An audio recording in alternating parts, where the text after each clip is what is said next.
Hello friends, সবাইকে আমার ভালোবাসা ভরা নমস্কার। শুরু করছি নীলিমা রেসিপির আর একটি নতুন পর্ব।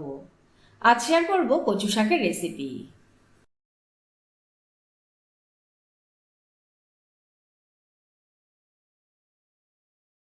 এর জন্য আমি এক ঝুড়ি কচু শাক কেটে নিয়েছি। এই এক ঝুড়ি কচু শাক দেখছেন তো, রান্না করতে করতে কতটুকু হয়ে যাবে দেখবেন।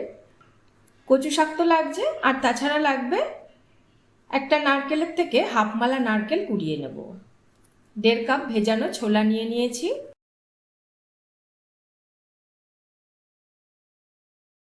200 গ্রাম চিংড়ি মাছ ছাড়িয়ে নিয়েছি। 8 থেকে 10টা কাঁচা লঙ্কা নিয়েছি। 1 চামচ সর্ষে নিয়েছি, একসাথে শিলনোড়াতে বেটে নেব। নুন হলুদ ভাই বোন তো আছেই। 8 থেকে 10 কোয়া রসুন নিয়েছি। 1/4 টিস্পুন করে জিরে রাঁধুনি নিয়েছি ফোড়নের জন্য। এছাড়া চিনি লাগবে 2 চামচ, আর তেজপাতা ও শুকনো লঙ্কাও নিয়েছি ফোড়নের জন্য। প্রথমে আমি কড়াইতে কচু শাকগুলো দিয়ে দেব, ঢাকা দিয়ে সেদ্ধ করে নেব।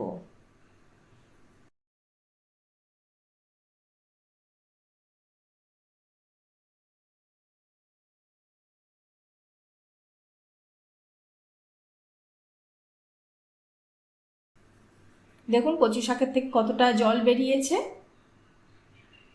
এবার ঝুড়িতে ঢেলে দেব। বাড়তি জলগুলো যাতে বেরিয়ে যায়। এদিকে জল ঝরতে থাকুক, আর আমি রান্নাটা ততক্ষণে শুরু করে দিই।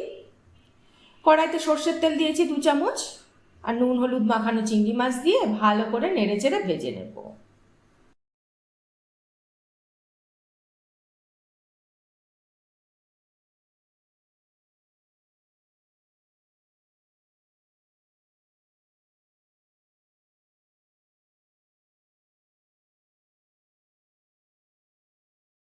চিংড়ি মাছ তুলে নিয়ে এবার কড়াইটা ভালো করে পরিষ্কার করে নিয়ে 2 থেকে 3 চামচ সর্ষের তেল আবার দিয়ে দেব।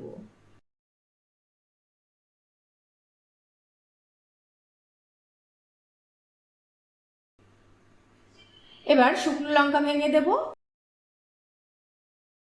তেজপাতা ছিঁড়ে দেব, তারপরে জিরে রাঁধুনি দিয়ে দেব।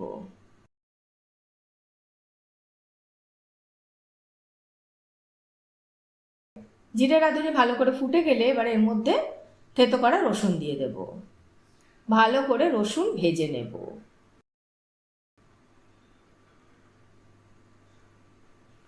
রসুন ভাজা হয়ে গেলে এবার এর মধ্যে চিংড়ি মাছ দিয়ে দেব। ভালো করে কষিয়ে নেব। এবার সেদ্ধ করা কচু শাকও দিয়ে দেব। ভালো করে নেড়ে চেড়ে দেব।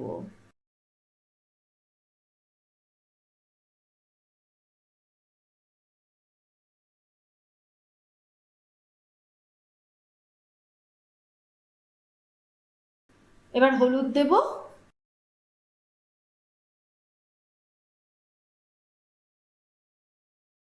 নুন দেব, আবারও নেড়ে চেড়ে কষিয়ে নেব।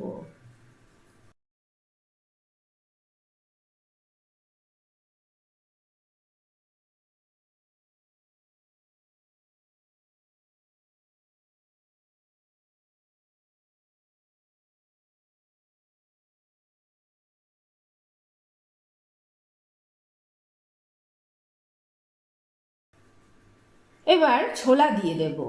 ভালো করে কষিয়ে নেব বেশ কিছুক্ষণ ধরে, যাতে ছোলাগুলো সেদ্ধ হয়ে যায়।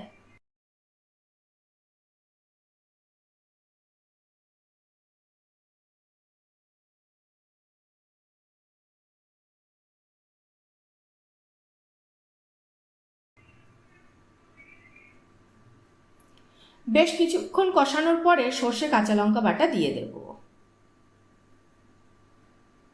আবারও কষিয়ে নেব বেশ কিছুক্ষণ ধরে।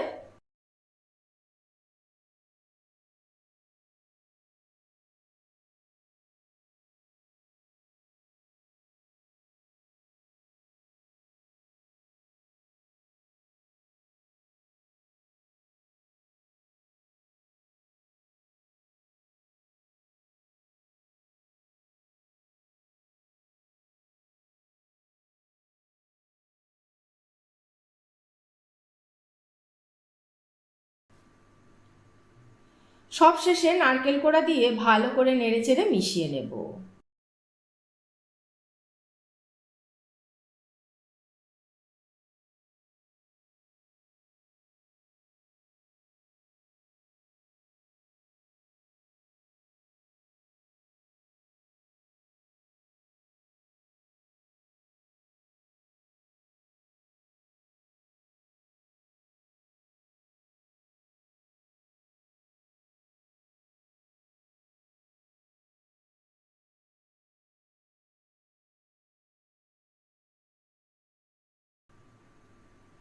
এবার চিনি দেব প্রায় 2 চামচ, ভালো করে কষিয়ে নেব।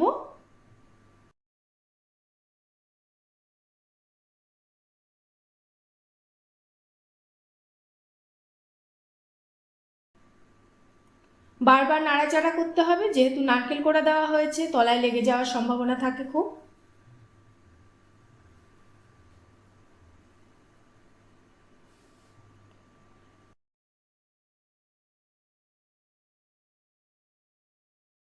এবার দেখুন কড়াই থেকে কচু শাকটা ছাড়া ছাড়া হয়ে আসছে। এই অবস্থায় আমরা গ্যাস বন্ধ করে দেব। কচু শাক কিন্তু আমাদের রেডি।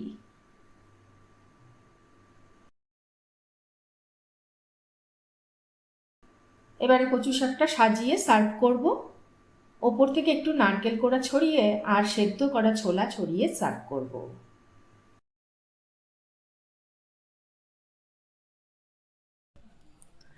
আপনাদের কেমন লাগলো আজকের এই রেসিপিটি কমেন্ট করে জানাবেন। ভালো লাগলে একটা লাইক করে দেবেন। যদি আমার চ্যানেলে নতুন বন্ধু হন, চ্যানেলটাকে সাবস্ক্রাইব করে নেওয়ার অনুরোধ রইল। আর পাশে থাকা বেল আইকনটা অবশ্যই প্রেস করে দেবেন। তাহলে যখনই চ্যানেলে নতুন কোনো রেসিপি শেয়ার করব, নোটিফিকেশান আপনাদের কাছে পৌঁছে যাবে। আজ তাহলে এই পর্যন্তই থাক। আবারও হাজির হয়ে যাব নতুন কোনো রেসিপি নিয়ে, নতুন কোনো পর্বে। ভালো থাকবেন, সুস্থ থাকবেন সবাই।